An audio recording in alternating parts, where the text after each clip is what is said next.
Should you have kimchi or not to get clear skin and improve your digestion, or just to get healthier? My answer is yes, please.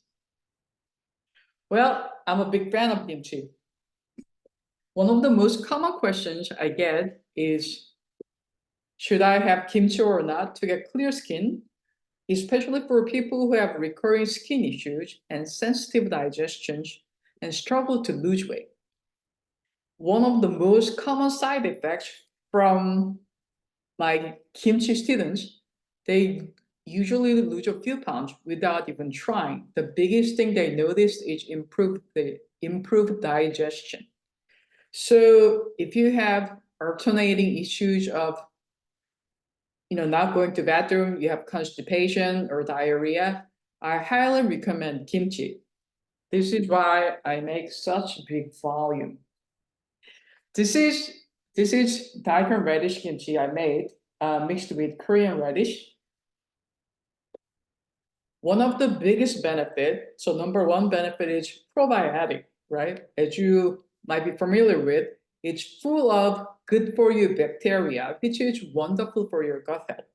Your gut health is very important because 80% of your immune system is located in your gut. So for that reason, I highly recommend kimchi. And if you're new to it, start small and see how your body responds to it. Because nobody has the sensation than yourself. See how your body responds to stuff. So have a little and see the power of kimchi. There's a reason why kimchi is voted and listed as #1 superfood on many magazines and books. So it's really, really good. And I've been eating it since I was very little, and I continue to really enjoy it. So this has been cornerstone of my diet. So try it and see what you think. If it's clear to you, my mouth is watering, write kimchi below this video. Reason number 2. So it's super easy. If you're busy, if you're working a lot, if your schedule is tight, if you're running around a lot, when you come home to have a meal or even lunch, you're just like so tired. So last thing you think about, oh man, like eating healthy, right? Even though you want to eat healthy, you don't have supplies. And when you buy salad, like the lettuce goes bad really quickly in a couple of days or a week at the most. So what kimchi supplies is that, see, that's why, oh my God, this is heavy, why I make such a big volume. A suitcase full of it, because I'm like you, I live modern day life. Sometimes I get too busy and I don't have time to get salad and I don't have it in the refrigerator, and voila, like here I go. Like I just have some kimchi at every meal, and that supplements, healthy fibers, and it also fermentation makes it a lot easier for your digestive system, because in a way it's pre-digested. Those good for you bacteria have broken down things that's hard for you to ingest, digest. So it's really good for you. And my husband calls it salad that never goes bad. So there's a truth to that, because kimchi literally doesn't ever go bad. It just gets more sour as it gets aged longer and fermented longer. So that's one of the reasons. A lot of people that I talk to, one of the dilemma they face is, if you're on antihistamine diet, this or low histamine diet, this increases, the theory is this increases histamine, or because kimchi and fermented food has histamine in it, and that's going to add more to what you already have more of in your body, right? But that's, if you see that, that's a imbalance of biochemistry in your body, right? So you have too much histamine in your body, the balance is broken. So you might want to temporarily take it out.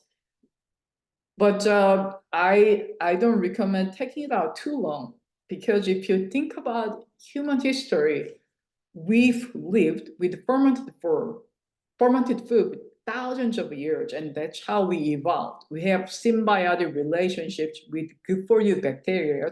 They are living in our body and they support us and they help us. They fight for the bad bacteria and they balance your microbiome. Like you're an ecology of its own. So you got your own kingdom there and it's gonna balance things out. So if you're on low histamine diet, that's fine, but don't stay on that track too long and being afraid of fermented food.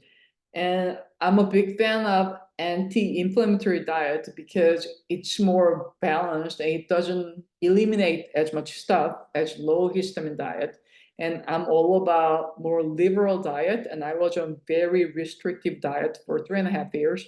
And then the food sensitivity got so bad, I was able to eat all kinds of pizza before, but with the clean diet, 3.5 years, my food sensitivity got so bad that when I ate a cookie, I was in bed for 3 days. So you don't want to be in the rigid diet for a long time. That's very dangerous. So that's another video. So for more information, you can visit 𝘾𝙊𝙼𝘾𝙃.com. So number 3, why kimchi is good is flavors. If you love food like I do, I love flavors. One of the biggest challenges when people get on a clear skin diet or a healthy diet, some of the diet regimen is so restrictive that I've talked to many people that are like, oh my God, I crave flavors.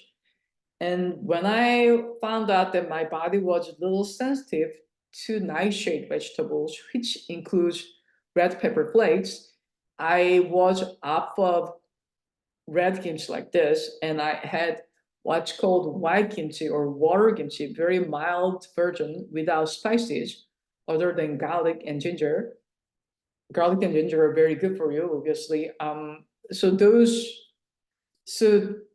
the flavor is so wonderful that if you're on restrictive diet, it's more reason to have kimchi because that was my flavor goddess. Like I had it all the way along and I loved it. So those are the 3 reasons that I'm all for eating more kimchi.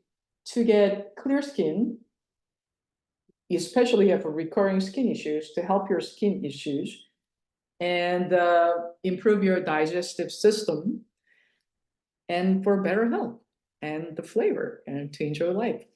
Visit 𝘾𝙊𝙼𝘾𝙃.com for more information and sign up to my newsletter because I have a really fun event coming so you can prepare your skin, glowing beautiful skin for the summer so you can show some skin and be comfortable in your skin. So a lot more to come, and subscribe to my channel and share this video to anybody that you think they'll benefit from it. And I love to hear from you that what you think about kimchi. All right, take care, bye.